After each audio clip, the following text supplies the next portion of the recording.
Woo, y'all, the market is rough out there. We have some serious downtrending action going on in the overall market.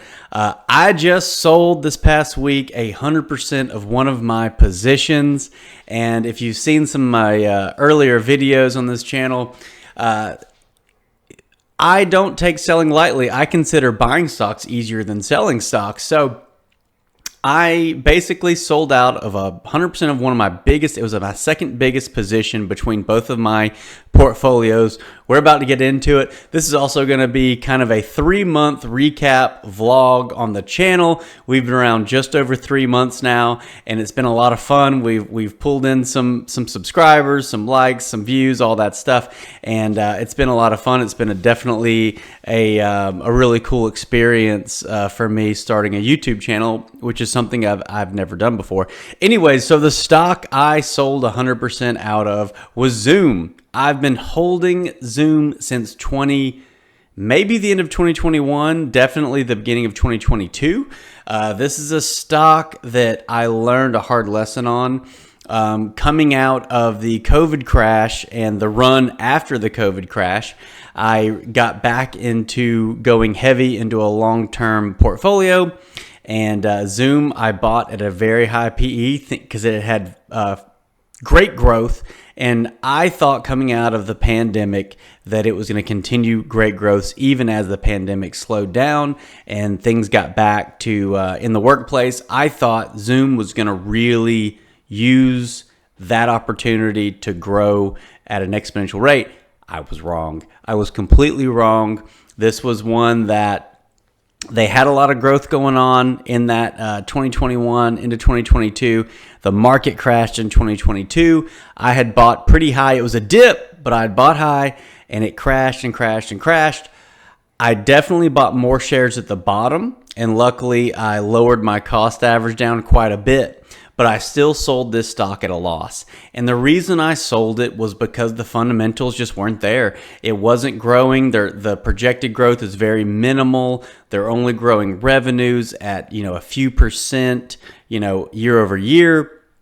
I was really banking on the fact that I thought they were going to come out with new products, branch into new categories, and really push themselves. And yes, they've been putting a lot of effort into R&D, but we haven't gotten the results. And I was also kind of banking on the fact that because they were so cash heavy, they had a fantastic balance sheet. The business is phenomenal. I mean, it's a great business. If you're a holder of Zoom for the long term, I think you'll do very well. I think this business will continue to grow in the future. But looking at the current market conditions, I just feel like that money is best suited elsewhere for me. And so I sold out and I reinvested into a few other stocks. We'll go over that as well. But as a stock investor, sometimes we make projections and we think that stocks will do certain things, and sometimes they just don't. The growth stagnates at a very low level, and that's when we have to make a hard decision whether it's worth holding on or it's worth to cut our losses or maybe a small gain and move that money into other companies. And there needs to be a good reason for that. It's not just that they haven't grown and now we haven't gotten the results we wanted, so we sell. That's not the case. It needs to be more than that. We need to look at the underlying fundamentals, the projections, and then make a decision is our money best suited elsewhere. And obviously, I held for a few years. The shares I bought in 2022 and into 2023 did well. I had a position in my Schwab account, and I had a position in my Robinhood account. My Robinhood account was up 10, 12% or something like that when I sold. However, my Schwab account was down quite a bit. Overall, I sold for about a 15 to 20% loss. But I am happy with it. It was the right decision for me, in my opinion. I invested into NVIDIA, which I'm really big on right now, and I also invested into ELF and into Adobe. These are all three stocks that I'm really bullish on over the next few years. They've got great growth going on, and I think that I gave Zoom a chance. I held on for a while. and I had to make the hard decision to break up with Zoom. So let's look at some numbers. I'll show you what I did, and then we'll just kind of have a little hangout session. I'll tell you a little bit more about myself 3 months in, our first quarter as a channel.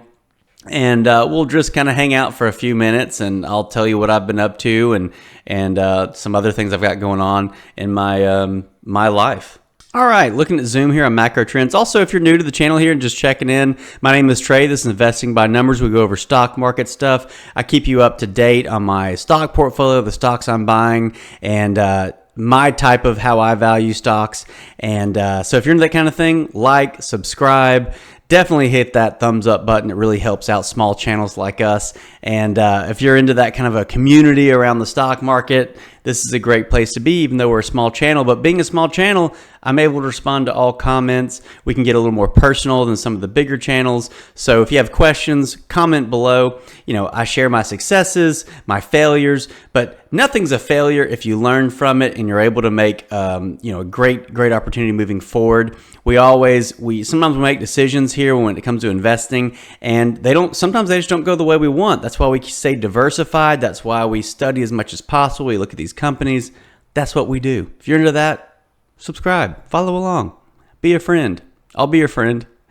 Okay, Zoom. So revenue growth.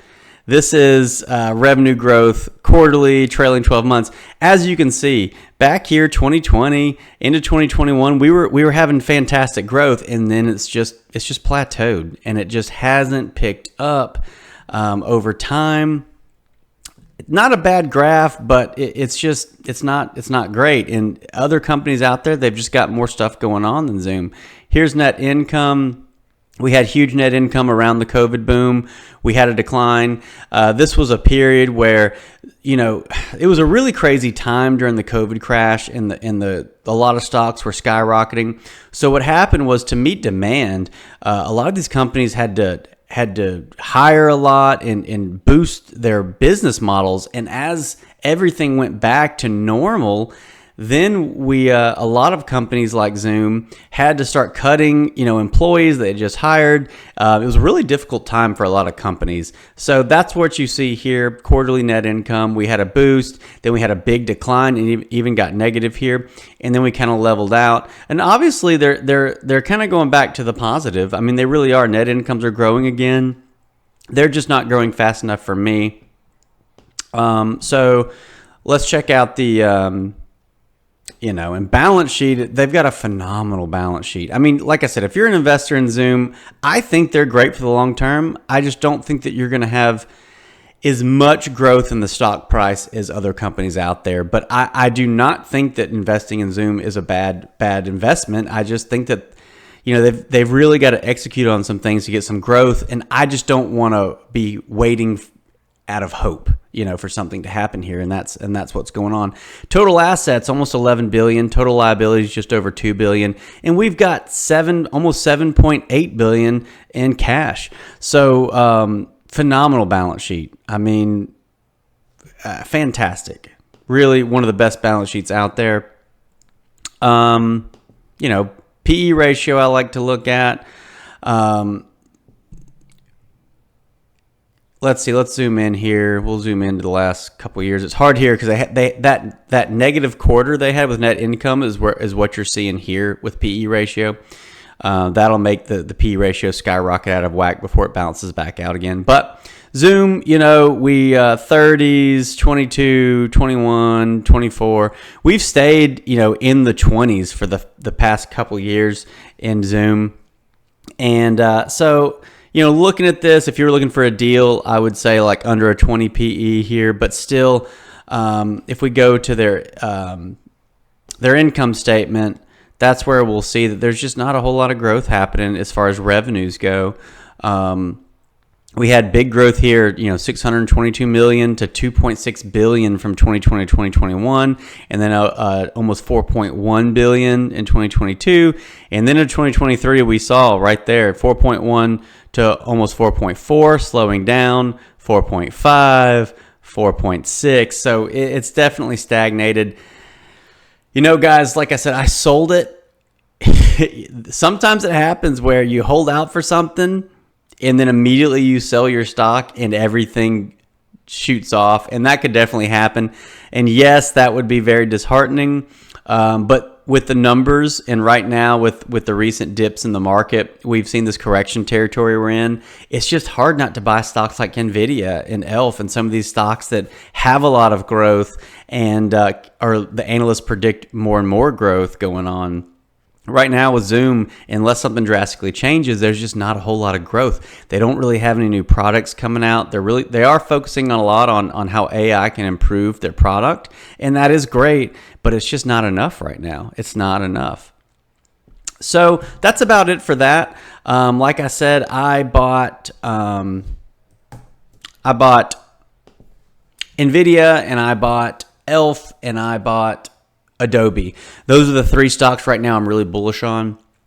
April 1st, April 2nd, sometime around there, I'll release the stocks I'm buying for the month of April video. And this time around, I'll kind of go over the past few months of what stocks were on the list, what stocks I've kind of taken off the list, and what stocks that I'm still buying. Obviously, Nike's been getting hit really hard. I'm still a buyer of Nike, but I have a decent position in them, so I'm building up the other three I just talked about over Nike. But I'm going to run some more projections on Nike, and there's a good chance I'll invest more into them.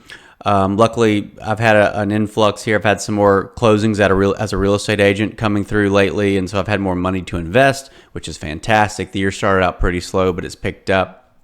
But anyways, so lately I've just been kind of right here. We had a bunch of stuff done in our house. I haven't posted in a few days because we've been painting. Let's see if I can expand this here. This is we live in a historic home in downtown Montgomery, Alabama. We had to have all these upstairs columns replaced, and the railings and some of the decking on the upstairs balcony. So we've been my wife and I have been painting all this stuff, and it's been a little tedious, but getting out there, the weather's been fantastic, and doing some painting, it's been a lot of fun. This is we bought this house a year ago, and we've just been enjoying taking care of it and working on it, and we're just very lucky to be in a place where we can spend money on our home and enjoy life, stuff like that. But other than that, I've told you I work as a real estate agent. I've been doing that a couple years. If you watch one of my most popular videos, the first video I posted on this channel, I talked about how I've been long-term investing for years, consistently for 8. I did have a break in there around 2020 where I got really into day trading and lost a lot of money. It was really dumb. And I got really hardcore back into long-term investing, and that's my bread and butter. I've always been successful at long-term investing. I like researching companies. During that time period, I spent 14 years as a firefighter paramedic, and coming into COVID, I was working 100 hours a week. I was working my butt off, and I was just burnt out. And so I had I had about $80,000 in my investment portfolio, and this was kind of in a time where day trading started getting really popular on YouTube. And I was like, man, I can work hard at this. I'll figure it out. And I'd have my ups and downs. I'd have months where I made money. But steadily over a year and a half, 2 year time period, I was just losing more money than I made. And it was really difficult, really stressful, especially coming out of that exhaustion of trying to find a new career. You just get really broken, and that feeling of really like not knowing what to do with your life and thinking this was the answer.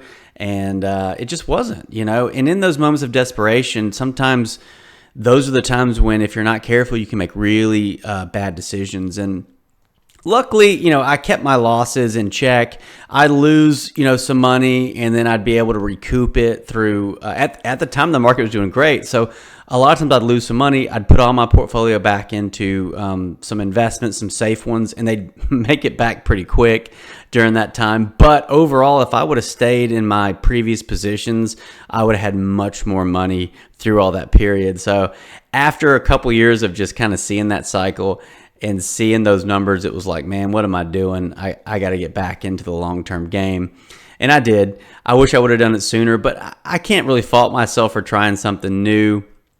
But anyways, that's kind of the story there. If you want to watch that video, I'll tag it at the end of this video, kind of my history and what brought me to starting this YouTube channel. But other than that, I invest 25% of my pre-tax income. I'm a real estate agent. I got my real estate license, and it just hit off. I know a lot of people in our town. I got a lot of acquaintances, and it really was just easy to get started for me. I'm a real go-getter type of person, so I understand putting hard work and really pushing a brand. That's why I started a YouTube channel. I wanted to try something different, but it worked out great, and I love helping people. Obviously, being a firefighter paramedic for 14 years, I loved that stuff. I loved helping people, but it became very emotionally exhausting. Real estate can be hard too, and things can go pretty bad sometimes, with deals and stuff, but that's part of the game.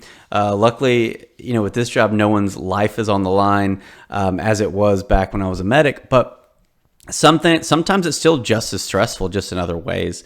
And life is always like that. Let's talk about the stock market right now. Right now, man, we're 10% from all-time highs, and a lot of people are freaking out. And guys, you've heard other people say this before. When people are freaking out, that's the time to be buying stocks. That's the time to go risk on, baby. I mean, that's when you hone in on your education. You search the market. And being on YouTube's great. What stocks are people talking about? Go research those stocks for yourself. Put a lot of time and effort into education. A lot of these YouTube guys out there have a lot of great content. Just always be trying to push your own set of knowledge, your skills, into being able to make your own decisions. Because even if someone's, makes year after year makes lots of money in the stock market as an investor, they understand why they're buying and why they're selling. And if you're just kind of following them, you're going to be late to the party every time. And you're going to have a lot of anxiety, fear, and maybe some depression when stocks are dropping. Whereas if I'm buying a stock and it's dropping like crazy, let's say it gets cut in half, I already know what my game plan is. I know exactly why I'm buying that stock. And unless the underlying fundamentals are taking a turn for the worse, I'm okay with it. And I'm usually buying more shares at a lower price, and I'm excited about that. I know a lot of you watching this channel are probably the same way. You probably heard this stuff before. You know what you're doing. But for some people that might be newer, that's a big part of this. And that's why it's so important to not just buy what I talk about buying. I try to go over numbers and stuff and try to show you guys what I'm looking at and kind of my thought process and do projections. And sometimes they play out, and over time, more times they play out to around what I think they will than not. But sometimes they just don't.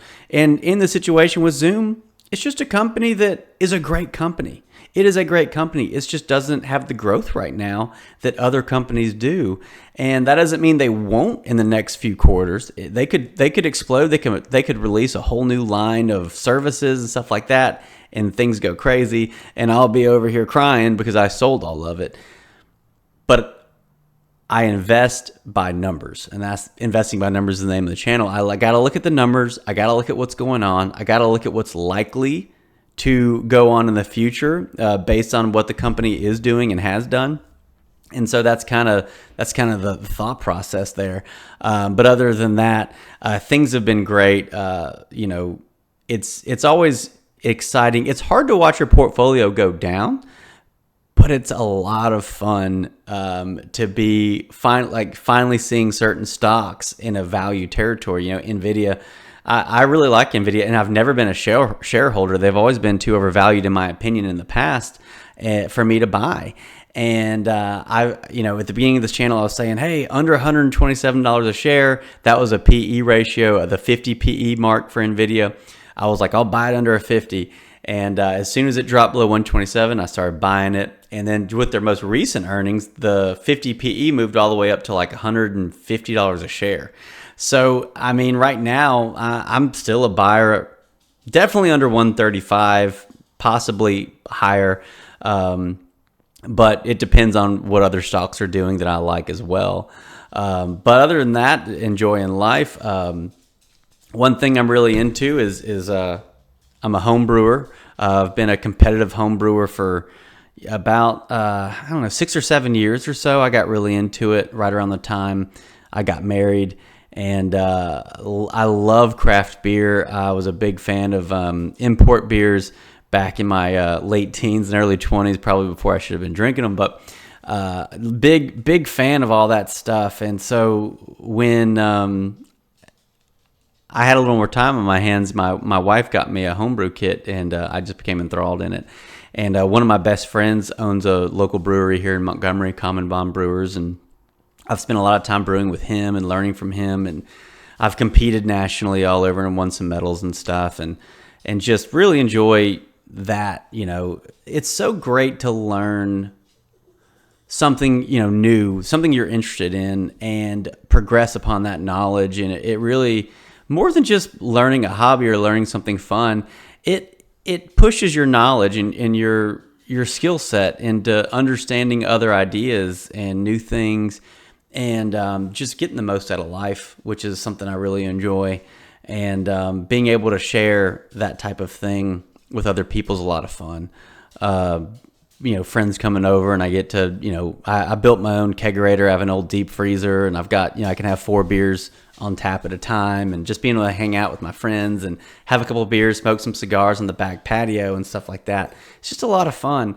It's something I really enjoy. I also spent 10 years in a punk rock band, traveling all over the Southeast.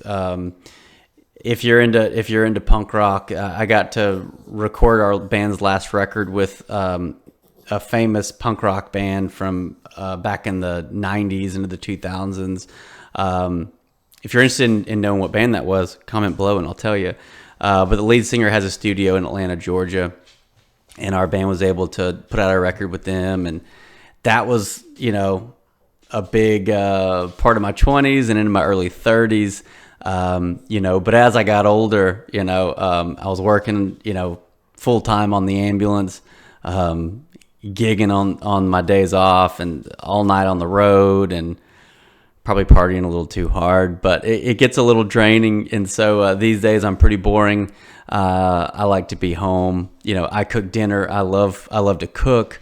I love to, I got a pellet smoker out back, and I love to, smoke meats and cook dinner and just hang out with my dogs.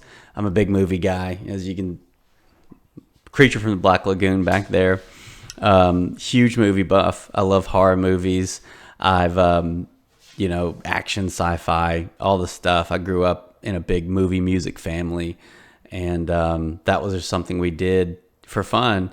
And music and just movies and art culture like that was just always a blast. I don't know, some of you may have seen my Asteroids machine back there. That was something that's been around my whole life.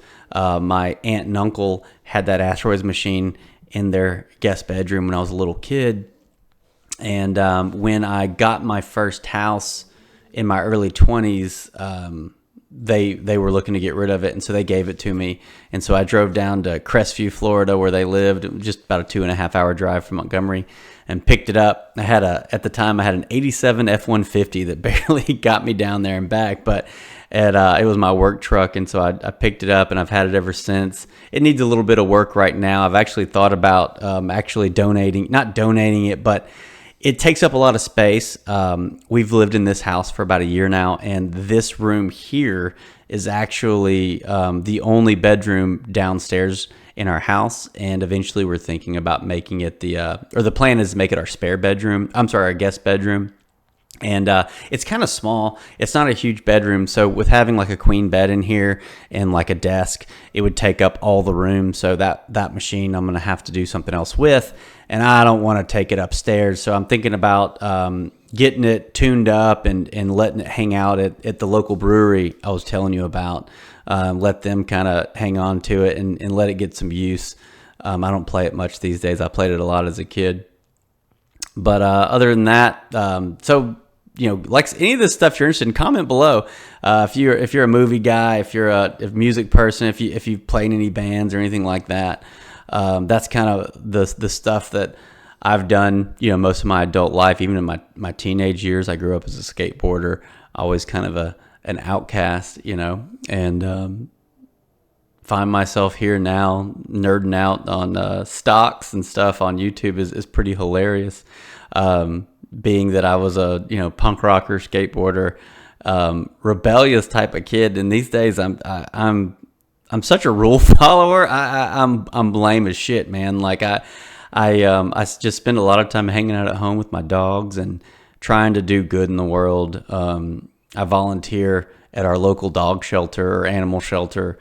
I try to donate money every time I have a closing. I'll probably start posting more about that, just as fun and to create more awareness around, animal rights, that kind of thing, taking care of animals, especially the ones that get abandoned, like I guess, I'm a big softie. So animals, needing homes is just something that's near and dear to my heart. That, they need families too, just like all of us, families and friends, they need it. So it's very rewarding to be able to work with animals and, hang out with them, being able to, we're very lucky in our lives that my wife and I make good incomes and we get to give some of our money away. We don't have kids. I'm 38 years old. She's 31, but we don't have kids, and kids will probably never be in our future. And so we just spend time with our dogs, and everything that we do, we try to give back to our community. We try to be as involved as we can without letting it, take away from our mental health. Sometimes being overly involved can drive you nuts a little bit. But so the YouTube channel, this Investing by Numbers, what we're doing right here, this has been great. This has been a lot of fun. Guys, and this just goes back to talking about home brewing and hobbies. And man, the first time I ever got on stage, and I was a front man, I played guitar and sang, I wrote songs, I was the main songwriter in our band. Terrifying to write your own songs and then perform them in front of people. Very scary stuff. So it's scary to do something new, especially to put yourself out there. And in my mind, starting a YouTube channel seemed really easy, but oh my God, the first few times I tried to record videos, it was like the hardest thing I'd ever done, because you're talking to nobody, you're talking to the computer screen, and then you have to go edit it, and you see yourself, you have to watch yourself, which is, kind of embarrassing sometimes, because you say the wrong thing, or you just say too many times, or too many times. I say that a lot. So a lot more difficult than I thought it would be. And, but if I haven't gotten anything else out of this, when you try to help share knowledge and maybe teach other people certain things that you've accumulated over time, especially within your interest field or whatever, it makes you learn so much more about that thing. Which has been phenomenal for me personally. Because sometimes when I research stocks, there might be something that I'll see and I'll be like, I don't really have to spend too much time deep diving in that. I kind of know what's going on there. I'm not going to spend a lot of time. But if I'm talking about a stock to you guys out here in YouTube, if there's something I'm like questioning, I want to know what it is so I can tell y'all what it is. So I spend so much more time deep diving into certain small things. And, most of the time it's exactly what I thought, not that big of a deal, but I still need to know what it is to talk about it. But other times I'll kind of open up a whole new arena of something that I might have thought I knew about it until I really get into it. And then it's kind of like, oh man. And then you start questioning your own abilities, but that's what's great about learning things and helping others to learn things, is because everyone benefits, especially if it's something you're interested in. So I encourage all of you, if you've thought about doing something like this, man, go do it. It's great. It's great. And the community's been fantastic. Yeah, I've gotten some haters in the comments. That's expected. Sometimes I comment, back, and sometimes I don't, but it's going to happen. And the more views we get and the more likes and subscriptions, obviously the more it's going to happen. People will talk shit about stocks I'm buying or whatever, And hey, I even had someone in the comments talk about Zoom and saying I was being a bag holder, and maybe they were a little right, man. You know, I had my own mindset of what I was waiting for them. And yes, since I've had this YouTube channel, I'll be honest, Zoom was kind of one of those stocks where I'd already been holding it for a couple of years, almost 3 at the point I started this channel. So I was trying to give them ample room to correct what I thought that they were going to, and they just haven't. They just have not pushed the product line. And that's what we need with companies we invest in. We need them to push it. But hey, let's look at some metrics on the YouTube channel. I'll show you kind of what it looks like from my side. I'm sure most of you have never had your own YouTube channel. Maybe you have, I don't know. But I was really interested. I had no idea how this stuff worked. So let's check it out. So this is the YouTube analytics page here for the channel. This is since the first video was posted somewhere. Okay, December 26th of 2024. And since then, and it was my top video. That's the video where I talked about my history with day trading and stuff like that, and how I lost a lot of money and how I kind of rebounded and kind of what I was planning for the channel. And we started off pretty strong. We had a few videos here that did fairly well, and then I had a dip where we got kind of busy here, and I didn't have as many videos. And then lately we've started picking back up again, especially with I found that my 5-year price predictions for stocks, my 5-year analysis has done pretty well with some of the stocks. So I'll continue to do that. The crazy thing is, in the past, that's not really something I put a lot of worth into. Sometimes I feel like when you're looking at what could be, even if it's based on data, a lot of these calculations like intrinsic value and discounted cash flows and stuff like that, they're all great. And I do think that they're great parts about investing in stocks, but sometimes they can distract us into getting excited about what's possible and kind of get us on track of we're investing in what companies actually are doing right now in the present and what they have done in the recent past. And sometimes, data gets inflated, and these analysts, their predictions are inflated. My own can be inflated, and it doesn't mean it's always going to be that way. So I think it's a great thing to look at, but I think it's important not to put too much weight into, because you can have a market crash. Companies can take a downward trend, and not go in the right direction. So I hold more weight into what a company has done in the recent past and, what they're doing right now. And I try to find a good value for that. And I look at the historic PE ratios, also, with what companies like that company, their PE ratios trade at. And, that's kind of how I get a decent value. And it's not super in depth. I try to make it straightforward and fairly easy for people that might be new into investing, because if you can get started with that kind of a mindset, you'll do really well. It's very dangerous just to buy what other people are buying or try to just guess of what companies will do great, or just buy any company on a dip. Doesn't always mean it's going to be the case. Anyway, last 3 months, we've had almost 6,000 views. We've got 366 watch hours. We've got 107 subscribers. Obviously super small channel. I'm not bragging about these numbers by any means, but it's when being me and not knowing what to expect with this YouTube channel. I didn't really go into it having any expectations, but it's important to enjoy the small wins. And I'm able to look at metrics on here. I usually do it on my phone. I'm not usually doing it on my actual laptop when I'm looking at metrics. I'm usually doing it when I'm bored on my phone. But anyway, you can kind of see a lot of cool stuff that shows you like who's watching your videos. And I've noticed, I'm getting more and more watch hours from subscribers, from you guys, which is really cool. I mean, that's people that actually have subscribed and follow the channel. That's so great. I'm so happy and I'm so grateful that y'all choose to watch this channel. That, as I figure out how to have a channel, host a YouTube channel. about the stock market. And I mean, obviously I've been doing this for quite a few years, about a decade. And it's something I'm really passionate about. And, but talking, to myself, but knowing that I have people watching the videos has been such a crazy thing. And, it's a lot of fun, and I'm just really grateful to have the opportunity. But that's it for me. This is kind of a late night video. My wife and I were watching, some basketball, Alabama playing Duke. My wife was a Bama grad. My sister was a Bama grad. So we're a Bama household.